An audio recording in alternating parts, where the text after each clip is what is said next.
많은 사람들의 시선이 4월 7일 보궐선거에 쏠려 있습니다. 서울 부산시장 보궐선거. 그 중에서 부산시장은 야권이야 이게 또 본전인 거죠. 지면 그거야말로 파천왕적 충격이 오는 거고. 서울시장 선거는 지게 되면 다음 대선에 한 90% 정도 졌다 예측될 수 있는 바로메타 역할을 할 거라고 봅니다. 왜냐하면 서울에 전국에 있는 사람들이 다 모여 사는 일종의 평균치적 기능을 하고 있죠. 그리고 젊은 사람들도 많고 부동산 문제나 경제 문제, 즉 이 정권에서 나타나는 심각한 문제, 코로나 문제라든지 이런 것들이 다 서울에서 극명하게 드러나고 있습니다. 그래서 서울시장 선거는 미리 보는 내년 3월 대선의 축소판이다. 그래서 내년 3월 9일 날 대선이 있다고 합니다. 그러면 대선 11개월 전에 치르는 서울시장 선거의 결과는 자기 대선의 결과와 거의 유사하게 나타날 수 있다. 이런 부분에는 많은 사람들이 공감을 합니다. 그러면 여기에 지금 야권 입장에서는 현재까지의 보수 야권 실패와 패배로만 점철되어 왔습니다. 2016년 총선, 2017년 대선, 2018년 지방선거, 2020년 총선 가면 갈수록 대패를 하고 있어요. 그렇지 않습니까? 이제 가면 갈수록 크게 지고 있어요. 자, 이 속에서 4월 7일 지방 보궐선거까지 지게 되면 이거는 앞으로 야권이 현재 상태로는 희망이 눈꼽만큼도 없다라는 결론이 나게 될 겁니다. 자, 이런 부분들을 감안한다면 야권은 이번 선거에서 첫 번째 기존의 식상한 그 밥의 그나물적인 나경원, 오세훈 등이 아닌 새로운 인물을 발굴하기 위해 최선을 다했어야 되는데 결국 나경원, 오세훈으로 갔습니다. 지금 국민의 동당의 체질상 나경원, 오세훈을 이기려고 한다면 당에서 전격적으로 합의해서 새로운 뉴페이스를 발굴해서 중도층이나 심지어 좌파 진영까지 통할 수 있는 사람을 세워야 되고 그 사람을 세워서 그 사람 입에서 여권의 파퓰리즘과는 차원이 다른 전체적인 정치판을 뒤흔들 수 있는 킬러 컨텐츠를 던졌어야 된다. 사람 발굴도 실패했고 킬러 컨텐츠 던지는데도 실패했다. 지금 너도 나도 현금성 공략을 하고 있고 재원 마련은 나몰랍니다. 여야 후보 전부가 보수 진보를 떠나서 돈 풀기에 전념을 하고 있습니다. 3천억이 소요되는 스마트워치, 그리고 1인당 100만원의 임신 지원금,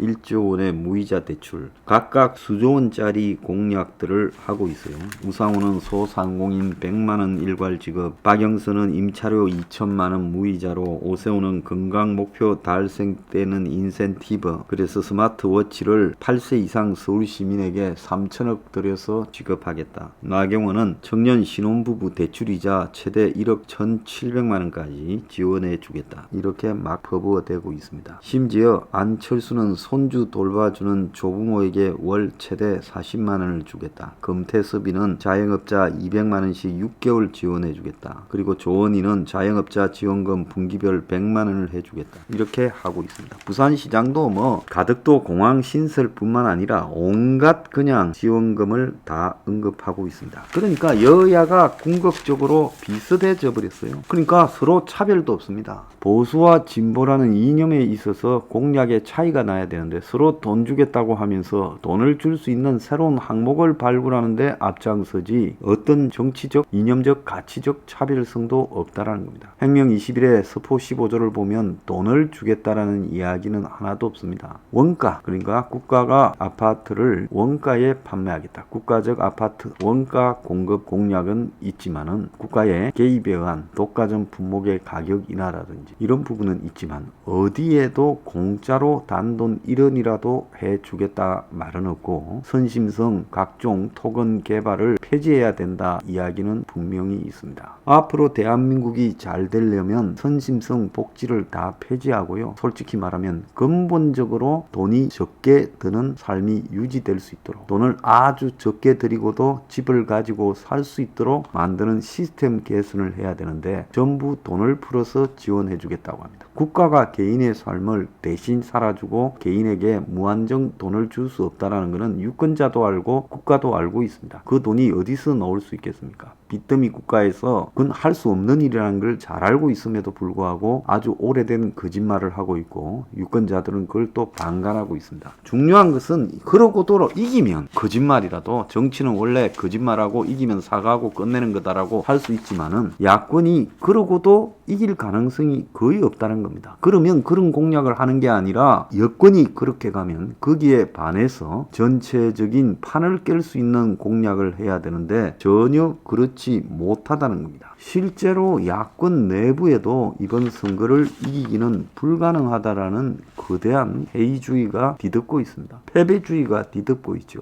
여권은 수단과 방법을 가리지 않고 선거를 이기려고 합니다. 그래서 눈앞에 가시 같은 신현수를 제거하고 쫓아내버리려 해도 선거 이기기 위해서 참자. 윤석열이를 쫓아내고 막 싸울라 해도 선거 이기기 위해서 검찰 인사도 이번만은 좀 참고 가자. 2차 검사 인사 말입니다. 자, 이것뿐만 아니라 할 수 있는 모든 돈을 선거 전에 자영업자 등에게 퍼주고 선거 끝나면 전 국민한테도 퍼준다고 공약을 하자. 자, 이러면서 또 부산시장 선거 같은 경우에는 사생활과 MB 사찰, MB 정권 때 사찰 문제 관련성을 1위를 달리고 있는 박영준 후보에게 제기하고 있습니다. 자, 이래서 여권은 이기기 위한 온갖 수단과 방법을 가리지 않고 있고 또 안철수가 되는 게 외연은 좀 넓지만은 후보의 방어력이 취약하고 안철수는 8, 9년을 여권을 했고 사실상으로요. 정치 기반이 고작 지난 총선 이후에 1년 동안만 보수를 하고 있습니다. 그러니까 안철수의 이런 정체성 혼란을 공격하기에 또 안철수라는 부분에 여권의 공격에 방어벽을 치기에 국민의 동당이라는 오래된 보수 정당보다는 낫다. 그래서 후보가 안철수가 단일 후보가 돼버리면 야권 단일 후보가요. 그러면 그 안철수에 대해서 지금 국민의 동당이 저거당 후보도 제대로 감당을 못하는데 안철수까지 지켜주고 같이 싸우고 할 리가 없다. 그러니까 일단 취약한 안철수를 만든 다음에 비슷하게 놓으니 앞으로 두들기면 얼마든지 이길 수 있다라는 계산이 끝났다는 거예요. 그래서 오세훈이 나경원이 등이 지금 뭐 토론을 몇 번 하면서 서로 간에 붙고 있지만은 문제는 뭔가 하면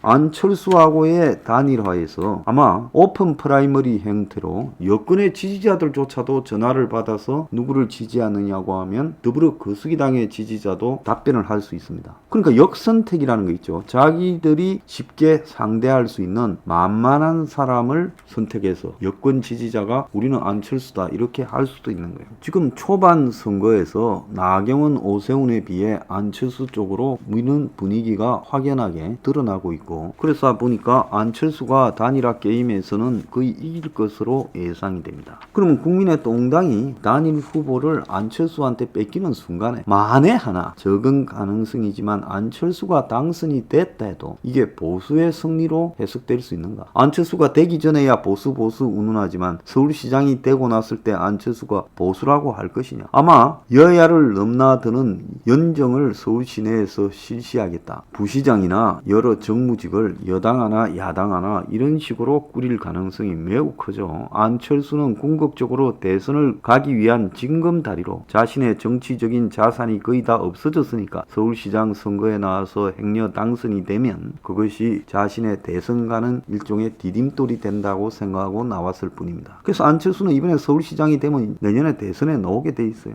그렇게 된다면 안철수는 여야 한쪽을 택하기보다는 양쪽의 지지를 받는 그런 모양새를 취할 가능성이 크고 마크롱식으로 자기가 새로운 어떤 정치 조직을 만들어서 거기에 대통령 후보로 나설 가능성이 크다는 겁니다. 자, 결국 안철수하고 단일 후보 해줘봤자 안철수는 그때부터 또 보수라는 그물을 빠져나갈 거는 틀림없다는 거예요. 그렇기 때문에 안철수가 돼봤자 이건 보수의 승리가 아니고 또 안철수가 될 가능성이 낮아요. 박영선이 될 가능성이 객관적으로는 높습니다. 박영선은 친문도 아니고 비문으로 해석되고 있잖아요. 그렇게 되면 결국은 이러든 저러든 단일 후보를 뺏기는 순간에 보수는 서울시장 문제에서 패배한 걸로 간주된다는 겁니다. 그렇기 때문에 안철수하고의 3월달 있을 단일화에서 패배하는 순간에 이미 본선도 뛰어보지 못하고 서울시장 후보를 뺏겼다. 그거는 이 보수 야당, 보수 제1야당이 100석이 넘는 정당이 서울시에 후보도 못 낼 정도로 위축됐다는 것을 의미하며 그건 아마 다음 대선까지의 과정에서 이 보수 현 야당 체제로는 도저히 승리할 수 없다라고 해석될 거라고 봅니다. 4월 7일이 끝나고 나면 그야말로 거대한 비관주의, 패배주의, 우울이 이 보수 진영을 지배할 거예요. 이건 대선도 보나마나 졌다. 그때부터 이제 어떻게 되겠습니까? 개헌론자들이 등장할 거라고 봅니다. 김무성, 이재호 같은 개헌론자들이, 황교안도 거기에 가세할 수 있죠. 그래서 이제는 개헌을 하자. 보수가 개헌을 던지고 임기 말로 가는 문가리가 개헌을 받아라. 문가리 입장에서는 이재명이 되는 것은 원치 않을 겁니다. 지금 이재명이 27%, 28% 나오는데 이재명도 30%를 못 넘고 있어요. 그건 뭐냐? 대깨문 진영이 이재명에 대한 지지를 유보하고 있기 때문에 이재명이 일부 야권과 중도 이런 식으로 해서 27, 6 가고 있는데 그 이상은 이재명이 못 올라가고 있다는 게 한계예요. 여권 입장에서는 여권 내부의 대선 후보 경선을 현행 9월 달에서 11월 달, 12월 달로 미루고요. 시간을 끌면서 아마 또 다른 대선 후보를 발굴하거나 아니면 이재명한테 주느니 차라리 개헌을 통해서 여야의 이 중간 보수들이 합의해서 나눠먹는 이원 집정부제 개헌을 지도할 게 뻔합니다. 자, 그래서 그런 이원 집정부제 개헌이 진행이 되면 결국은 여권이 먼저 하자고 하면 여권이 야권한테 끌려다니면서 많은 양보를 해야 되는, 이제 4월 7일 선거를 져서 야권이 여권 보고 개헌 좀 해주라. 우린 대선 이기기 털렸다. 우리한테 조금만 떼주면 너네 7 먹고 우리 3만 떼줘도 우리끼리 나눠 먹을게. 이러면서 사정을 하고 매달리는 형국이 되겠죠. 그러면 그때 여권은 정치적 보복도 없고 영호남 그리고 남북 간에 화해하고 이런 명분을 내걸면서 못 이기는 척하고 개헌으로 갈 수 있다는 거예요. 그래서 야권 대부분과 여권 대부분이 동참을 하는 개헌은 200석은 가뿐히 넘겨서 개헌안이 국회를 통과할 거고 국민 투표에 붙여질 거고, 그러면 개헌에 반대하는 세력이 모르겠어요. 그때 이재명이 과연 개헌 반대에 나설 것인가? 우리 혁명 20일이나 몇몇 세력 빼놓고는 이제 개헌에 반대하는 세력이 여야에 별로 없을 수 있다는 겁니다. 이런 패배주의가 지금 야권을 뒤덮고 있고, 김종인은 국민의 동당을 이번 4.7 보선에서 지게 하고 황교안이처럼 또 뒤로 물러서서 이원 집정부제 개헌을 기다릴 거라고 봐요. 황교안과 김종인은 야권을 거듭 수렁으로 몰아넣어서 해생불능으로 만들기 위해서 일정한 기간 동안 1년 이상씩 야권을 맡아서 거의 패배 속으로 몰아가는 그런 역할을 수행한 거라는 겁니다. 저는 4.7 보선 이후에 앞으로 야권이 어떻게 문정권과 싸울 것인가, 이 문제에 대해서 깊숙한 고민을 해야 될 때라고 보고 있습니다.